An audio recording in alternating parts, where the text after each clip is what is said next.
I'm here to see Gary Vee. I leave there highly motivated, and then I come down to earth and I'm like, how am I supposed to make my first $100,000 from here? Do you have any ideas of like easy startup, low cost things that people can start? Yes, I do.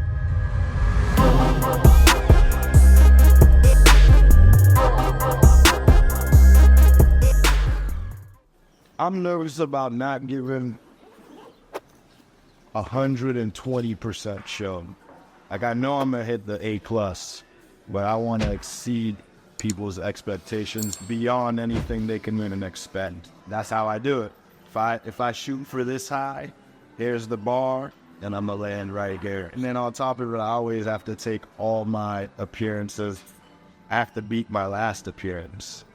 And that was a big, I keynoted for Amazon with Venus Williams, so like, this right here, I gotta top that somehow for it. We're heading to the Kravis Center, which is the Performance Arts Center in West Palm Beach. It's actually where a lot of big names perform. Right now, I'm not gonna lie, I'm a little bit nervous because this is like me playing in the Super Bowl. This is probably the biggest performance that I'm making in my professional career. I'm just in a battle in my own head only because I know that I want to perform at a level 10,000 and the bar is set at level 80. So I know if I perform at level 10,000, I'll land at 500. So, but I always want to beat my last performance, and I know Gary will bring that out of me and I'll bring that out of him. So it's gonna be a dope event. So we're here at the Kravis Center. We're getting ready for the luncheon. This looks beautiful. They have everything set up. Getting ready to go on stage with Gary soon. They've done an amazing job here. And I'm so happy to be on stage representing Almond State today. So, I'll see you in a few hours. It's going to be an interesting conversation. Love you guys. A little longer than a few minutes later. I wonder if Gary's all the way in that other room and he's sitting nervous just like this, or if he's over it at this point. I think for him, we could be wrong. I think for him, though, he does this so much. This is literally what he does for a living. He's go and speak, But you never know. That's us looking from the outside in. How nervous are you from a scale of 1 to 10 right now? 3. 3? That's good. Nervousness of when I play an important soccer game. Yeah, same feeling. Got you. I was going to relate it to that, like before a game or something, like same feeling. But I'm not like, oh my God. Yeah. Because you're prepared, right? You prepare so much that you're nervous because it hasn't happened yet. But once you're on there, I feel like it's gonna be zoned in, like you're gonna get tunnel vision. What advice would you give to anybody who is about to do a big event or something big or something they're nervous about? Anything like for this type of situation, what advice would you give to an entrepreneur that's about to do something risky or anything?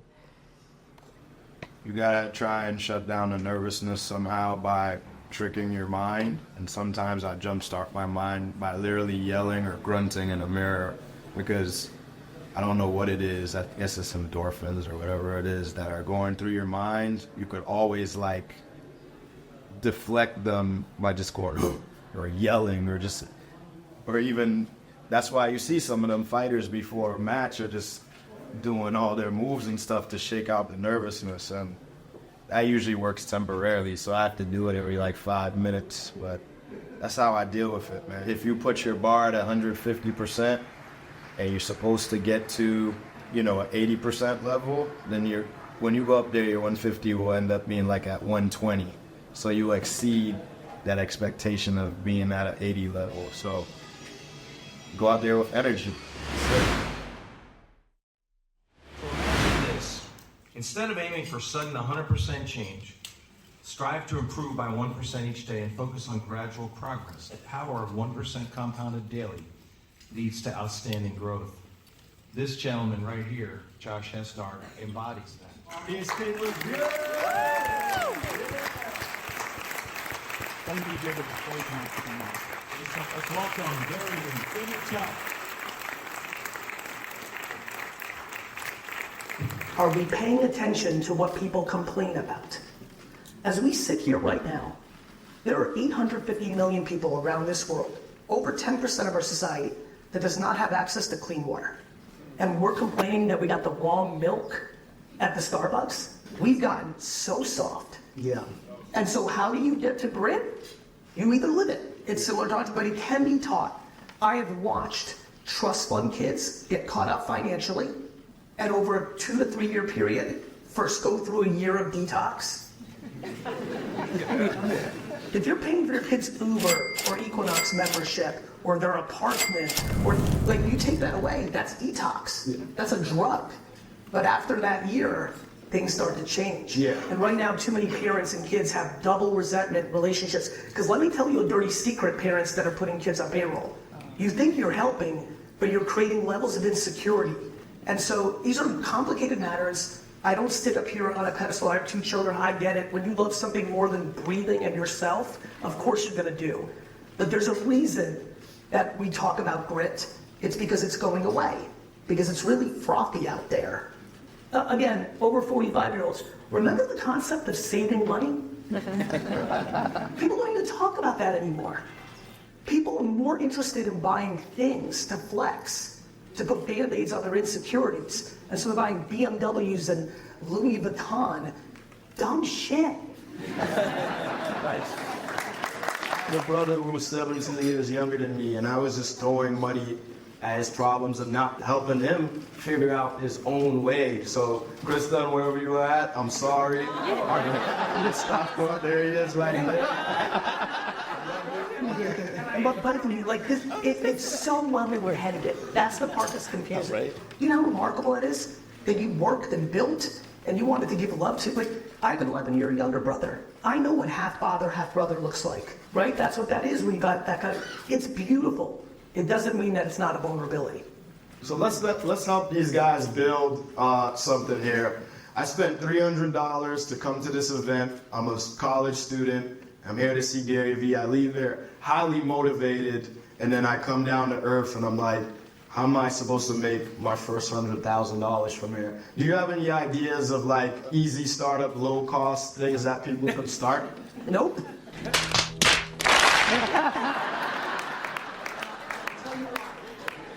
Because the second you allow the word easy to come into your head and building something, it's game over. I see all these kids and they're like, Gary, this is so hard. I'm like, do you understand that asking for a 1% life than being an entrepreneur that stands on her or his own feet? It is $630,000 or so right now of earnings in America that puts you in the 1% of the richest country in the world. And we've got kids walking around that if they make $1 million, they think they're a loser. Everything's out of whack like I am. Do I think there's anything easy about standing on your own 2 feet and paying for everything and having all that pressure on your chest in perpetuity? No, I do not. Do I think there are many unlimited opportunities? Yes, I do. The second you want something fast is the second I'll show you something that's vulnerable. A relationship, a business, a platform. Speed is the enemy to so many right now. People hear me pitching patience on my social constantly and they get all mad because they interpret it as complacency. There's a reason there's 2 different words in the English language. One is patience and one is complacency. They are not the same. I had a hat that I was wearing today that says ambitious. I'm 48 years old. I've accomplished a lot of things professionally and personally. I'm hungry as hell right now.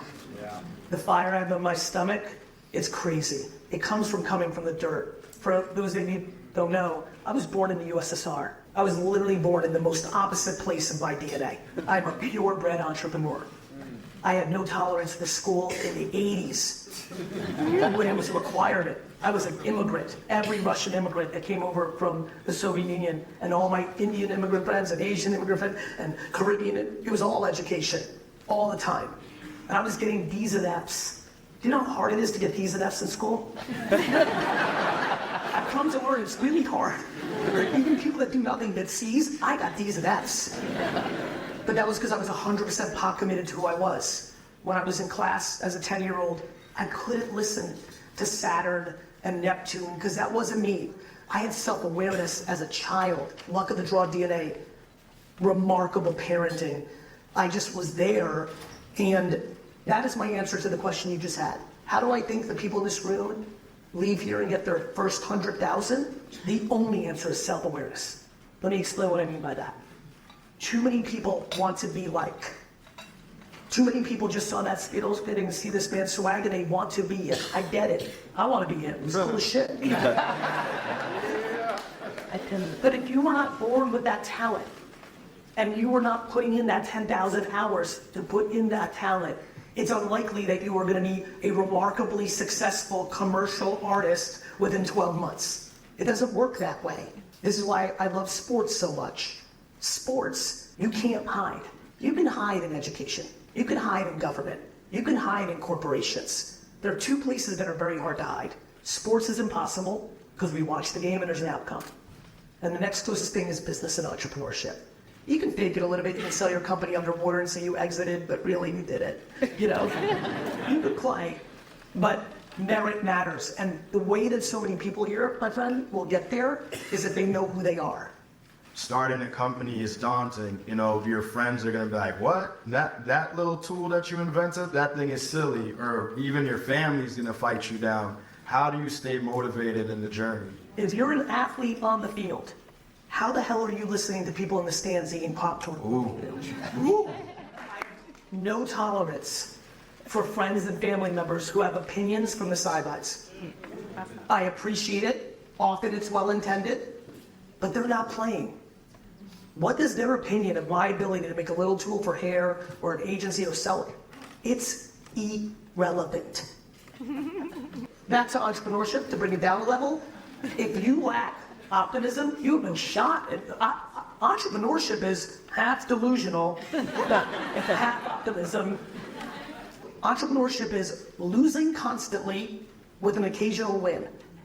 And I think the biggest reason that we will struggle with entrepreneurship in the next generation is back to grit. We have demonized losing. Yep. The reason I stick on 8th place trophies is we are teaching kids that losing is bad. You show me a 6-year-old that loses this weekend in a baseball game and starts crying, and I'll show you a winner. And every parent that goes up to that kid and says it doesn't matter, it's just a game, should be punched in the face. Let's segue into optimism. Yeah, right? A lot of punches in the face gonna happen after this. Let's segue into closing that gap with generations, right? With technology coming.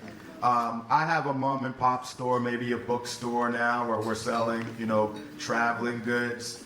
And, online things are going on right now. How do those people get ready for a new shopping experience in store, or how do they prepare themselves for the future? It is so much more fun to put yourself out of business before someone else does it for you. That's how. I was on stages like this as a youngster, begging and pleading bookstores to pay attention to having a website and to taking on social media and to doing Google AdWords, and they dismissed Amazon. They put yesterday on a pedestal. They're like, Gary, you don't get it. People like to go into the store and touch and feel it. I said, friends, you don't get it. People like better prices and convenience. And so what do I say to that person, man? I say that unless you go on the offense, someone else is going to. I get how you grew up. I get how you wish the world was. The problem is that's not how the market responds. I think this is a very basic question that has played out 100 times. I spoke in Florida years ago. I was an early investor in Uber. I missed the the great mistake of my, literally I was investing a lot at the time, and Travis, one of the co-founders of Uber, was one of my best friends. My first book I ever wrote. The only person I acknowledge in the whole book besides my family is Travis, because he had down period before Uber, and he helped me with the book. My homie. And I passed twice on the angel round of Uber. If I wrote the $25,000 to $50,000 check that I normally was writing back then, I would have made $500 million. That's called a mistake. This isn't a tough game, man. Yeah. Business is not your mommy and daddy. Business is not the government. It's not the education system. Business is an unemotional merit framework. And it is what it is. And so one of the reasons I spend a lot of time thinking about parenting and what I talk about with 8th place trophies is we are grooming zoo animals. We're caging them and protecting them. I don't know if you know what happened back in the day with zoos. They would run animals and then they would put them back in the wild. Those animals died within the first day. Because if you're a zebra chilling in the Bronx Zoo, And then he puts you out there in Africa, a lion is eating your ass within a day. Excuse me, you're biting my butt. I think the single biggest issue in the world right now is we've gotten very good at pointing fingers and telling everybody else what they're bad at. We're great at pointing fingers, and we're terrible at pointing toes. I call the book Meet Me in the Middle, because if you got a sense of how I've been talking here, I think a lot about the world in our political framework. I don't think anyone's going to be confused when I tell you America's gotten very red and very... And I think everyone here who's lived a little bit knows the answer is purple. And I think we've really... Thank you. Yeah. I think we've lost purple, and that's what Be Friends' goal is to get the world to be purple. Man, that was crazy to be up there with one of my idols, you know. I think he handled the questions really well, and like I'm still kind of shaken as to how that actually happened, but I guess I have to look. I don't even know how I did up there, but I felt like we did amazing. I feel good. I feel motivated. Yo, we just got out of the event. It was crazy. My voice is burning. Gary Vee was dope, man. I think he answered the questions in the right way. I think we left that event feeling purple. That's the feeling that we're gonna feel from now on. You know, no more polarizing hatred anymore. Gary Vee's all about love, so I totally respect him even more after that. Oh man, my body is tired because I'm like in overdrive now. I didn't eat nothing. I was nervous and everything, but now we're going back to the hotel. The homie from Transformation Factory from Shark Tank, brilliant inventor. Also an alumni from Palm Beach State, and then also the artist who made that painting is gonna come over. We're just gonna chill out and decompress. So. We out here vibing. My man Harold's over here. We're about to head out. You know, we had a great day. He unveiled an amazing set of art, and I got to sit with Gary and interview him. We're just winding down, decompressing, having a few drinks with family, you family, you know. So just ride with us, all right?